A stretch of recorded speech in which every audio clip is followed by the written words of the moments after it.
So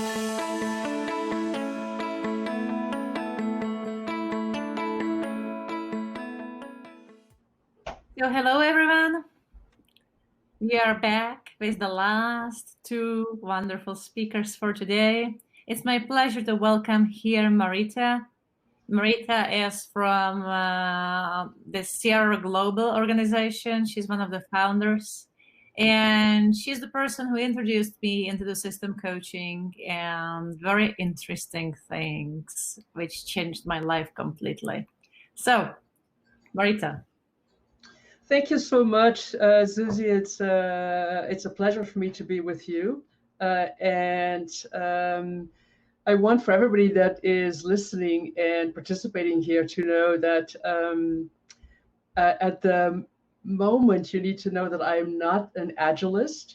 I just told Susie that I'm an agile voyeur. So I'm here to share with you some information that really is about the way in which we are leveraging tools and skills so that we can influence how other people are actually moving ahead in what they do in their work. So I'm here this morning to actually upload the brilliance, your brilliance, and from that situation, really find the ways in which you can make these applications to Agile. And right now, I'm in a situation where it won't allow me to click. There you go. Let me reduce this a little bit so that I can see you better. So when we start talking about relationship systems intelligence, and when we start talking about working with systems using a relationship systems perspective, the thing that you need to remember, and that is absolutely critical for us to put in the foreground, is that relationship matters. That's the place where we want for you to put your attention. And from that perspective, there really is a shift that we need to make, and the shift is from focusing on me, the individual, or the individual in front of us, to the we, that is the two of us together, or the six of us together. And then from there, shift the perspective to the relationship entity itself. Who and what is it? So from that perspective, there is a whole different way that we can look at how we work with teams, organizations, enterprise, wherever your focus is. So my invitation for you today is to pay attention to the material, to know that it is providing you with a frame from which you can leverage every single tool and skill that you have, and hopefully find some new ones as well. So want to invite you to really help us pay attention to, and in your work, pay attention to the expansion of the range of intelligences. We are very familiar with the intelligences as we know it from the past, whether we are talking about emotional, social intelligence. But we got interested in the thing that we call relationship systems intelligence. What's the intelligence of the system itself? And there's been some very interesting research through MIT Carnegie University, where they started looking for collective intelligence. They had random groups, large numbers, in which they were providing them with tasks to perform. They had the IQ of everyone. And part of what they were looking at is what creates collective intelligence. And the findings were quite interesting because what they discover was that the teams that were collectively most intelligent, actually, let me stay with that just for a little bit, that the teams that collectively performed better were the teams where the members that made up of the team had a strong social awareness. They were aware of what is happening with the rest of their team members on a non-strategic level, on an emotional level. So a higher emotional sensitivity was one of the things. They also found that groups that were dominated by one person, or the traditional top-down leadership, where there's a single person that has the answers that drive the conversations, were less effective than the groups that had roundtable conversations where collective input was leveraged. The third one that they found was that teams that consist of that have more women in it seem to be more effective in performance and in completing tasks. Now that relates to the first one, where there's a bias that suggests that women have uh, currently a higher sensitivity to the emotional field and what's happening in that. And my assumption always when I talk about this is that the men that's on this particular call and sitting with us probably falls more in the feminine side in terms of all of that. So the results that they came up with is that having a bunch of intelligent people doesn't make for an effective or an intelligent team. A lot of the work that we have seen discovered evidence for empirically in the last 20 years of the way that we've been working in organization and relationship systems coaching bears out some of this research. So we started talking about if we already know about emotional intelligence, and the brief summary of that is that it's the capacity, it's knowing who I am, what's going on inside of me. I'm the first system. So don't think of yourself as just one thing or the person in front of you. There's always been a group because of the different selves. So emotional intelligence, my understanding of my land, my experience. It's always been closely related to social intelligence. That really is taking my experience, seeing it in the context of who I am with somebody else, and have awareness of that. The place where we're looking with RSI is that relationship systems intelligence, the definition of that for us is that ability to know that something that's happening to me or you is personal. It's my experience, but it also belongs to the system. What happens to me, what happens to the person across from me, is a systemic experience. My ability to feel and know that is what we look at as a marker for RSI, or relationship systems intelligence. And the pandemic is a really good example where it's personal, whether I lose a loved one or whether my partner needs to be in lockdown because there's a symptom.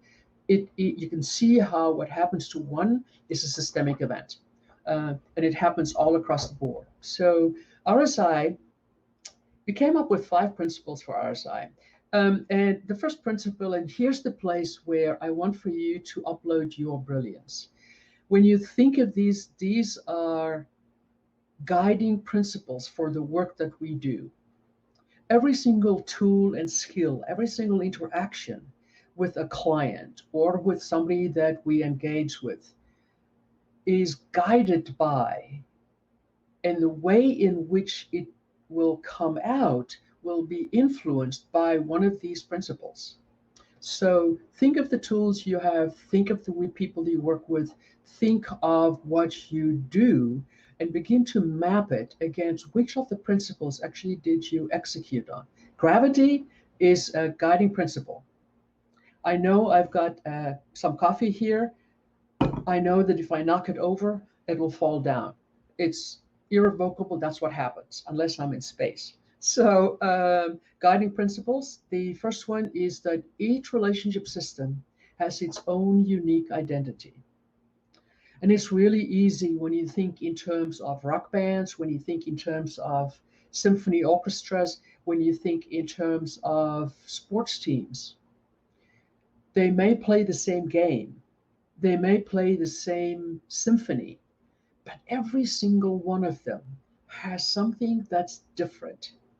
That's that each has its own unique identity. When you begin to think about the individuals that you're working with, we know separate personalities, same human being, but separate profiles, separate way of manifesting. The same thing with teams. There's not just one agile team.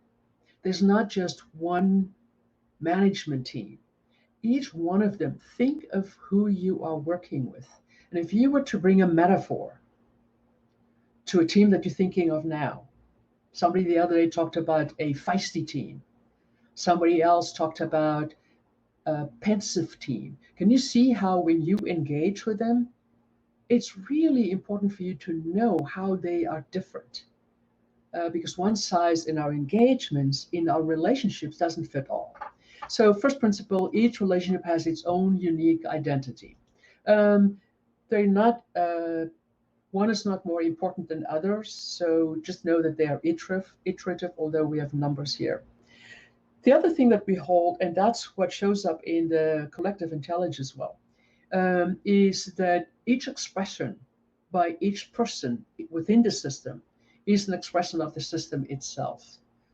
So that voice that's not just personal, but it also is an expression of the system. So the question of who does what to whom is not so relevant anymore. It is about when that happens, what's trying to happen. If that interaction is an expression of the system, what really is trying to happen? So every member is a voice of the system. Um, the other one that's important is, and it's not always easy for us to think of. When we're talking about the systems are uniquely intelligent by nature, generative and acting on things creatively. Um, we need to remember that systems work on a very different timeline from us as individuals.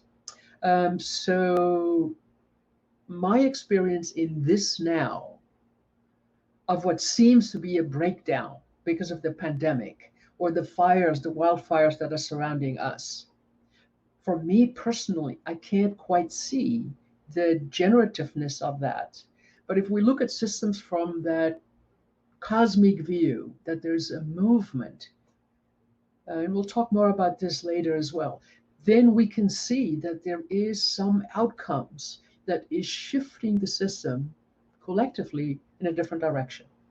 So walk with this one and begin to look at what's happening around you, and go to the bigger picture of how that is influencing. Um, the fourth one is an interesting one for us in corporate environments, and it's a relief for leaders that roles belong to the system itself. Actually, the only way that a system and a relationship system can express itself is through the voices of its members and through the execution of outer roles: CEO, agile coach, CFO. That's a role that is assigned and designated. But the wisdom, the generativity that is demanded from that role, or has been demanded in the past from that role, is a collective function. That in any given moment in time, think about that roundtable conversation as well. Somebody else, other than the leader, may have the answer. Many of you on this presentation and call might have heard me speak before, and it's a story that I often repeat because it's the biggest learning event. Read this for me. We were doing a world work session. It was a week-long session with Arnold Mindell. At the time, I was very involved in process work with him. We had about 240 people in Stoos in Switzerland. A week of deep democracy processes where world topics came up. Towards the end, it gets very hot because what process work does in deep democracy is it really brings out that which is underlying and what we, because of bias and systemic preferences, tend to not work with. So I think it was the fourth or the fifth day. We ended up in a process where it got very hot and ended up with 240 people screaming at one another, yelling, carrying on, and The top facilitators in the world who were holding that, were 16 of us, could not comment. We could not stop that. Into the door of the session walks a, I don't know, 6, 7 year old Down syndrome girl. We have no idea where she came from. Never seen her before. It was the fifth day of being there, and we thought we were the only people on the premise. She walked in, and she looked around, and she started going up to people and go, "Shh, it's okay, it's okay, shh." Within 3 or 4 minutes, that hall was quiet, and everybody was returned to vulnerability. That was a leadership moment. 7-year-old Down syndrome. Tribal traditions ask for children to tell them their dreams in the morning because they take information from that, because they hold that the child's dream is innocent and clearer than what we experience as adults by the time that we've been educated. Leadership, not a role that is belonging to the leader only. And in our experience, leaders breathe out when they are connected with that. The principle that I personally have been, and many of our coaches and leaders, been working with obviously more strongly in the last year of 2020 is that systems are in a constant state of emergence. Emergence is, make a bumper sticker. Um, it is always in that process of attempting to express what's next or its potential. We have a choice whether we are reacting to it or whether we are creating from it. So these are the 5 principles. One for you to walk with these, have a look at these, and begin to look, where do you see one of these principles that actually unconsciously you were responding to in the interventions or in the engagements that you made. Um, I want to play a little bit with dancing with the Agile Manifesto from the principles. I've picked two. The one is that there's this pressure and the push that for individuals and interactions over processes and tools. That lines up very closely to uh, beyond the individual interactions or voices to the relationship system itself, because it has a wisdom that we really need to pay attention to. And I want to share with you just again on that meta view, upload your brilliance and how you can do that. Uh, because if we think of the relationship system as an oracle, it has a voice, it has information of its own, different and beyond that of its individual players. So, how do we reveal that? How do we find that? Um, and if we really look at the system itself, then there are 3 metaphoric and really powerful examples I want to give you. Our task is to begin to develop skills and tools to see the system, see how it constellate, who sits always next to whom. Even if you look at the screen, if you have 20 people in front of you, what is the constellation physically, visually that you see there? What is the signals that you pick up from them when a certain statement is made? It's that focus in service of the larger whole. Hone your skills to see the constellations and what is happening. Here, the system is the one that we talk about when we say we need to hear from every voice. There's an input, there's information from every single one that is present. It's the practice of deep democracy. Um, Sensing the system is something that we as coaches, it really is one of our primary contributions that we can bring. When we talk about sensing, we really are talking about what is happening in the emotional field. What's the weather in a meeting? It's one of the reasons why I love presentations like this, but I also miss the access to what is happening in the emotional field. So, what is this? And ask people about it. What's the experience in that side?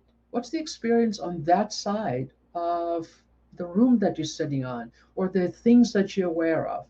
Bring the emotional field, that atmosphere, bring it into the conversation.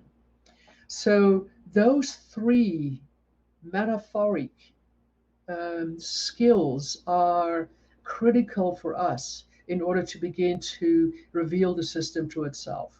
I want to share with you that and I'm aware of time, that in a previous session that I did, um, we actually went, it was just after the start of the pandemic. And in a session that I did, we ended up in a conversation where I guided, set it up so that the group that was on the session with us, I asked them to listen for the voice of the virus. What is it trying to tell us? And I had somebody on the session that helped create the visuals for it.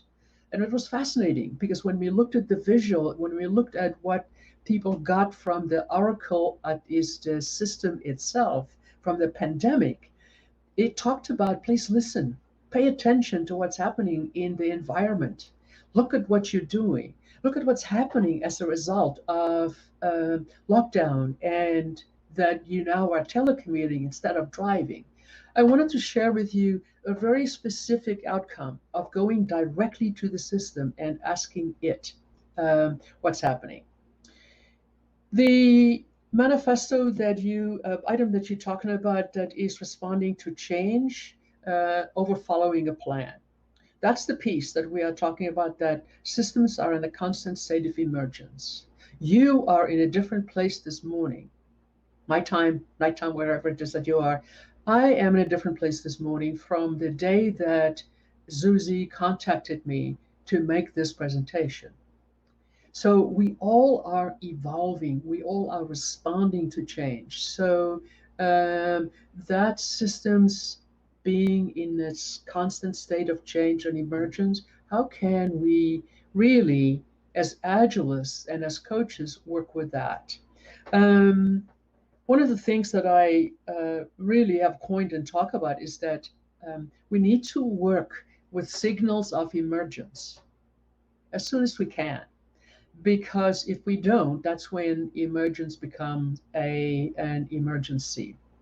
And just very simply, some of the things that I'm doing and that we see happening in corporate environments where people are attuned, more attuned to this kind of way of working, um, is to invite input on a right now on a weekly basis from the teams that you're working with, to talk about what's emerging for them as team in efficacy around telecommuting, around the pandemic, around the impact on business, whatever it is. Create and invite input conversations. The other one that we see more often, and it's interesting, that too is a Aboriginal wisdom practice, that is having failure conversations. One day a week, let us in our conversations talk with one another about where did we fail this week? What did we learn? Having failure conversations from which we can recreate and learn is one of the ways in which we can create psychological safety. Having failure conversations allows us to go, wow, that didn't go well, without feeling like it's going to show up in a performance review or I'm going to be fired for it. Creating a culture where we can talk about failures and where that can become the thing that we learn from, very powerful. I want for you to practice this one, dialogue with questions. Very often, when we are in a task oriented mode, we come up with suggestions. Why don't we do this? Do we do that? Which like we should do, but it's strategic. Begin to practice a situation in which literally you put 10 minutes aside and say, here's the topic. Let's just ask questions about it. And the questions are not allowed to have an opinion in it. You'll see that after the first 5 minutes. There will be sound like there's a question mark, but it already is an opinion. Just point to that. When you really go into that, asking stupid questions about something and questioning, you will see your job is to listen for themes that show up in the questions. When you begin to work with those questioning themes, going back to strategic mind, you'll have a very different set of things that you can begin to strategize from. So, three out of the box kinds of ways to work with emergence that I hope that you will find useful. I want for you to just have a model that I think you will recognize that you can talk about as well. Is that if we talk about that there are 5 guiding principles, um, principles by itself means nothing. It needs tools that we can use to execute on that awareness of the principle. Tools cannot be executed without skills. And once we have access to, there are certain principles that guides what's happening. Okay, if I'm aware of emergence, what are the tools that I can use? What are the skills that I need to use in order to leverage that? Once we begin to do that, we begin to develop the competencies that becomes the unconscious competence that really is required for us to be relationship systems workers. That's working directly with the system itself in all the ways that we just talked about. Um, there's a whole other thing. I don't have time for that at the moment. Have a look in our book on creating intelligent teams, because we're talking about that systems. There's a iterative 3-stage evolution when we work with systems. It really is about meeting. Where are you at the moment? What's happening in the team? Um, Sometimes we take too much time on that, and that's a trap if we don't do it at all. I was in a global board yesterday where the meeting didn't happen properly, and the whole thing blew up because there was conflict in it, and it wasn't in the meeting. Then we need to get to revealing. And revealing is about what are the challenges, what are the strengths. That's the bulk of the work that we need to do in any given engagement. But if you are doing a 2 hour or an hour-long engagement, plan to be done with meeting and revealing at least 15 minutes before the end of the meeting. Because unless we get to phase 3, that is align and act, we won't get good feedback. So that iterative occurrence of meet, reveal, align, and act are powerful design principles, and it really is engagement principles for us. Um, the From here, I just need for you to know that we all are sitting together in a new emergence, a new growth phase that we can create from. When you find yourself reacting to, burn that wood, let it happen. But then go and sit and water the plant again. That is about what can we create from it. Water that seedling because that's where we need to be able to go. There's some information about ORSC. We've got partners in 18 different countries, but I want to leave you with the Ubuntu saying out of South Africa, where I was born and grew up, that if you want to go fast, go alone. If you want to go far, go together. And that's, I think, more and more that we all want to do. We want to be able to go together. So I'm going to pause there and stop sharing and go back to Susie. Thank you very much. You're welcome. And I have this bit longer question, so I try to simplify it from Okay. Eve's thread. So he starts like, how does this connect to Belbin's work on teams? And then he continues, or and other works from ESA or NASA. And then he mentioned holacracy, etc. So can you elaborate a little bit on that? Yeah, I actually have you need to know that I'm a danger type and a little bit of a cynic. So what I'm going to say is going to sound very woo-woo. So forgive me, I'm in California. California for too long. I truly believe that these modalities, these learning models, mental models, are simply looking at the same things, but from different vantage and different experience points. So I think there's a lot of synchronicity between all of it, but it will be influenced differently from a NASA perspective than from a coaching perspective. But in the end, there will be places where there are meeting spots. So I think it is a co-emergence, if you will. And here's the woo-woo part. If we really believe that there is a larger system that has intelligence, whether we want to call that the cosmos or whatever, then I do believe that there's a way in which many of us are dreamt together into the stream of evolution. There's a old original saying as well that says, "I thought I was planning, and all the while I was blown across the sky by a great wind."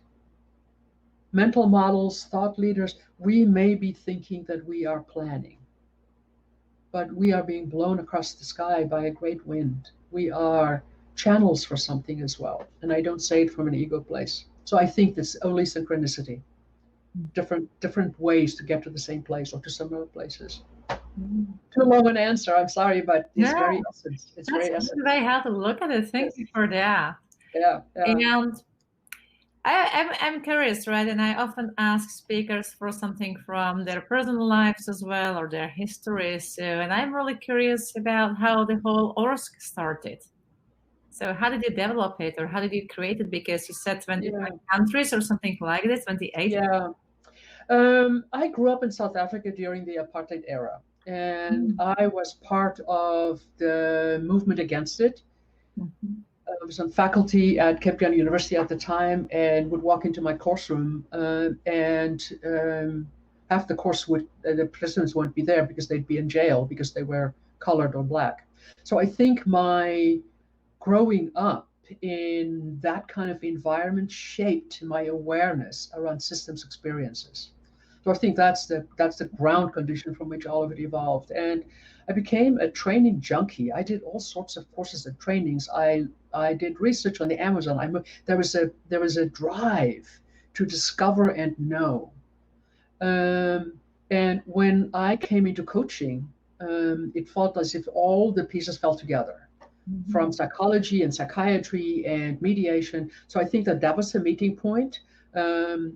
And Faith, who I met years later, were also deeply involved in similar stuff. And we came together. There was a dreaming together around climate. So a lot of it emerged from oppression environments and from climate crisis. And funneled through coaching and back into the corporate model where I came from, I think is where ORSC was born. But it needed to be a confluence of all of those things. So, what was the most difficult on going globally with ORSC?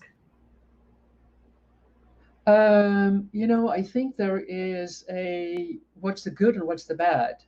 I think that the good is that as global impacts happen, whether it is pandemics or whether it is natural disasters or whether it is economy, the bad is that everybody's impacted and that there are certain countries that are struggling for a variety of reasons.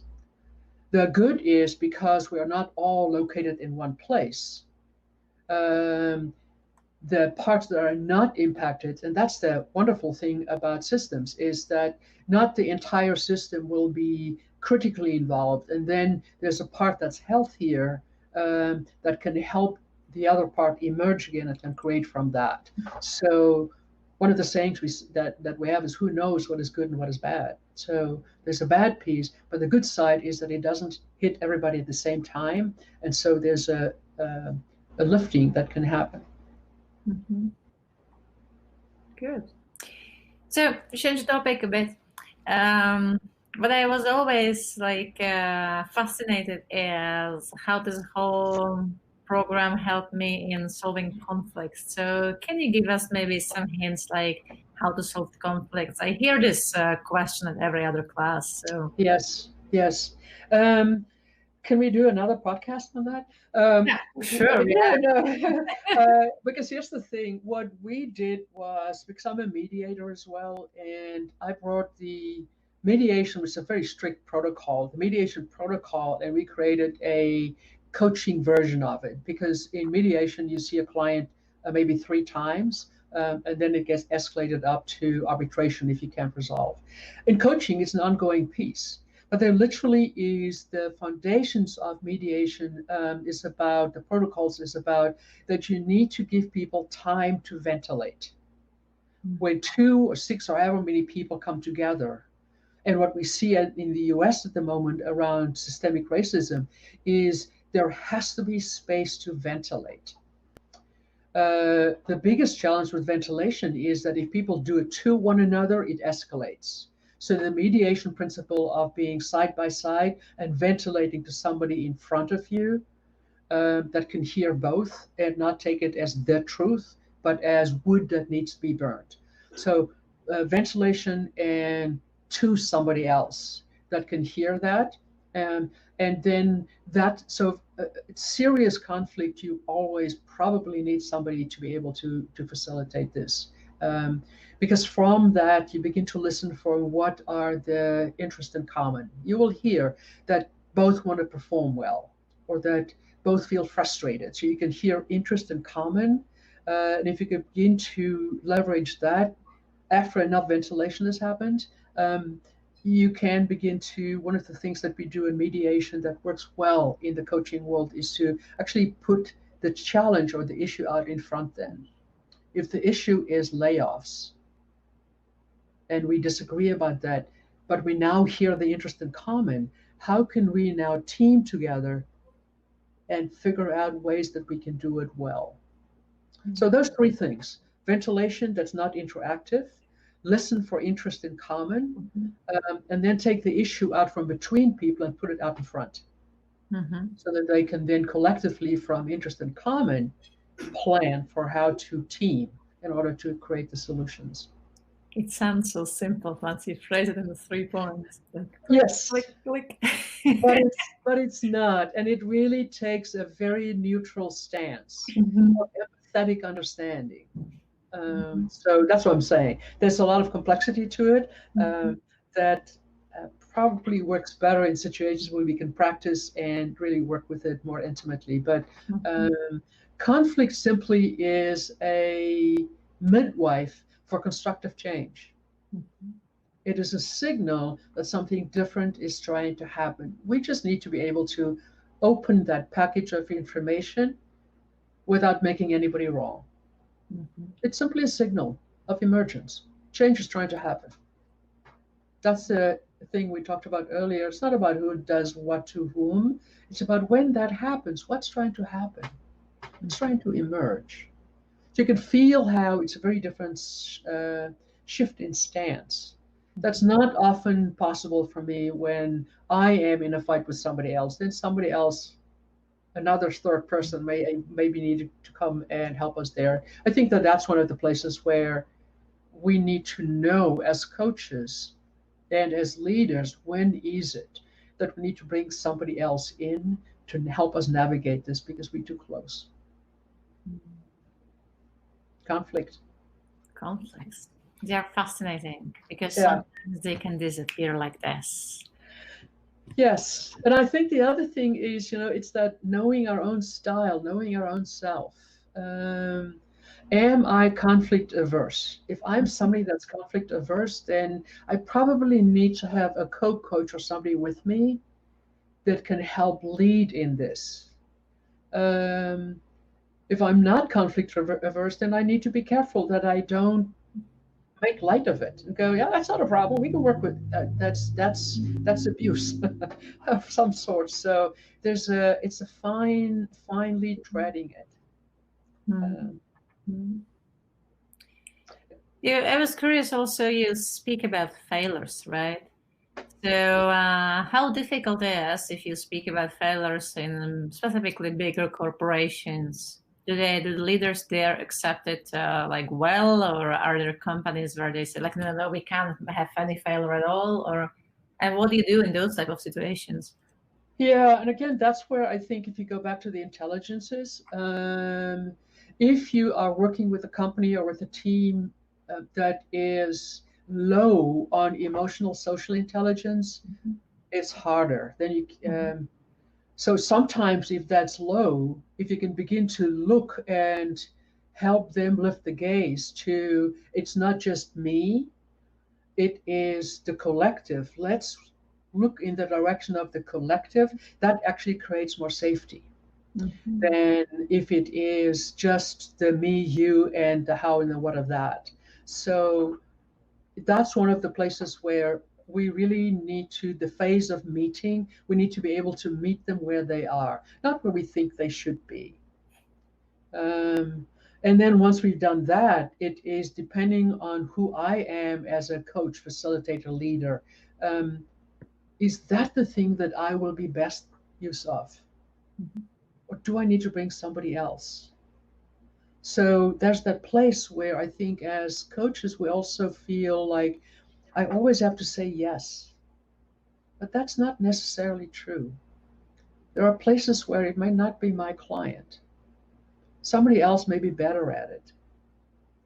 Um, but I do think that the the growth mindset that is inherent in the unique entity that is certain corporations set them up for this work better than others. And I do think that in the crisis that we are in at the moment, it's a personal preference. I think we need to work with those that are willing to grow and are willing to take these risks, or what is perceived as risks, because that way movement will happen Mhm. faster, I think. Thank you. Yeah. Amir is asking, this cultural shift mainly comes top down. What if we have motivated individuals in the team level, but traditional mindset in leaders and managers in an organization where there is no room for big changes? We have worked with an aviation company where we were working with the engineers, and that was some of the challenge where Mhm. they were there. They were oversight for some of the manufacturing parts. They were willing to be in a training with us at 6 o'clock in the morning because that's the time that they dedicated. So they could move it and on their levels, but felt stifled from the top. Um, One of the ways that you can work with that is to allow them to step into the shoes of management and have the experience of what's that like or what's going on there. So we often talk about lands work, to visit that land, or in the deep democracy process, step into the role of management. Mhm. What's going on there? And then come back to your own side and go, okay, if I know that that's what's happening, what's one of the ways that I can work with it from here? Because when you work in a situation like that, the true change makers are on the levels where people are willing to work with it. But they have to be able, they're the leapers, what we would say. But the management level are the tradition holders. So we need information and work to happen that can allow us to begin to access bridge building between the two. Uh, Otherwise, it remains two very separate conversations. Mhm. Again, easier said than done, and it takes time. Mhm.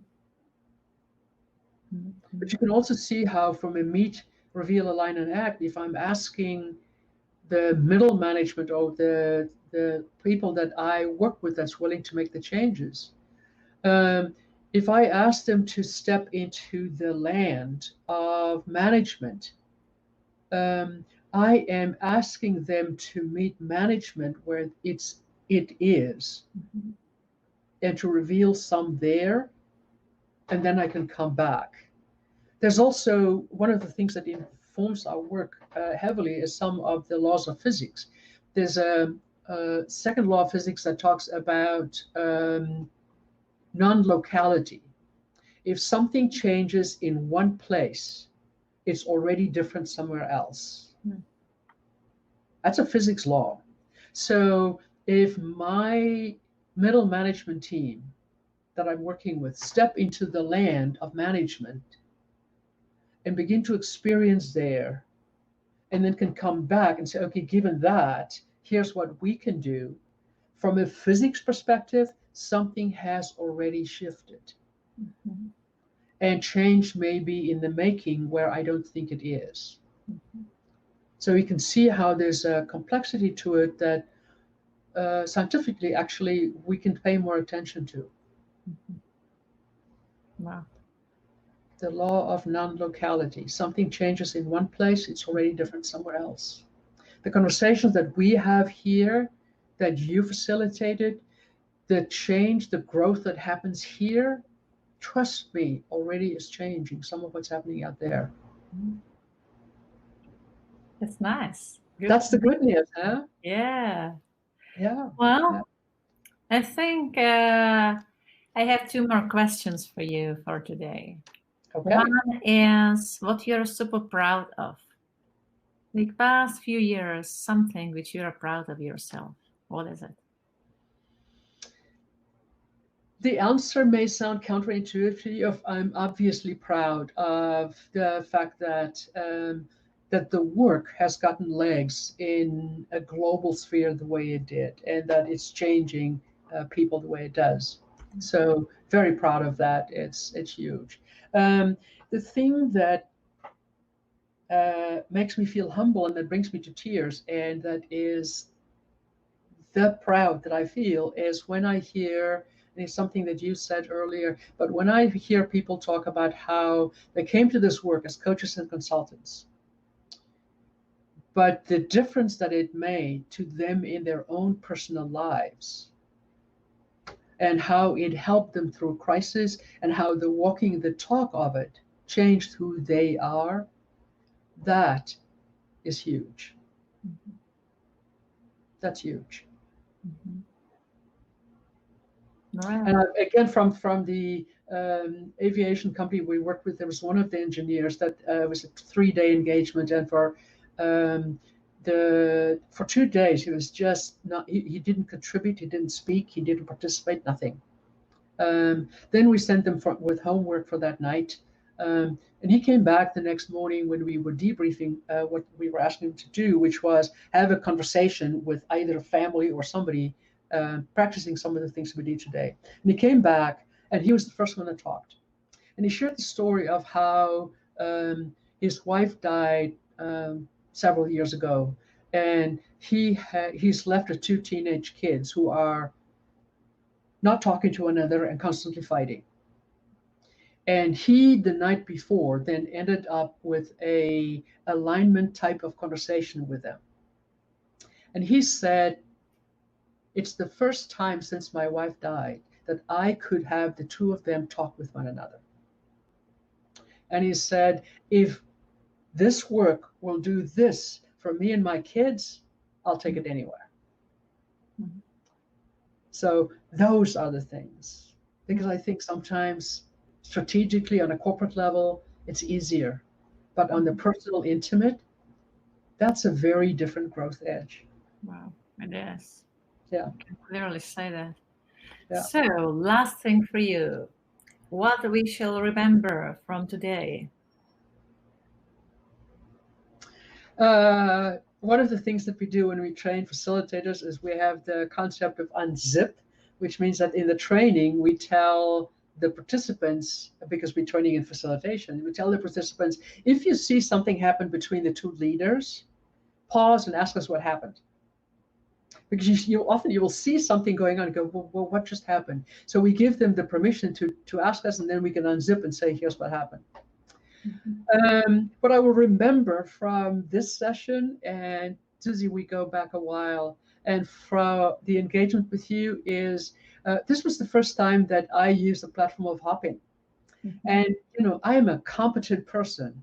And even for my age, I am technologically, I'm with it. I'm good.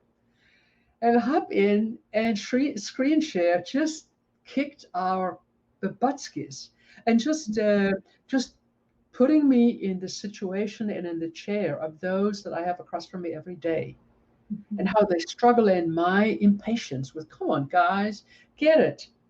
Just that humbling step down. No, you don't have it all. Mhm. And that's also emergence, and it deepened a relationship with you, Zuzi, and with the people that I can share my failure with and what I've learned from it. Mhm. Well, sorry for the struggle. Hoping is not the most intuitive tool ever. So, Well, it was great. It was an experience, it was an adventure. So thank you, thank you. well, Yeah. so thank you very much. And we have a short break now, and we start at the top of the hour with the last speaker. It was wonderful being with you, and thank you for doing the work that you and the team are doing. It really is in service. So Thank thank you, you for thank joining you. us. Thanks.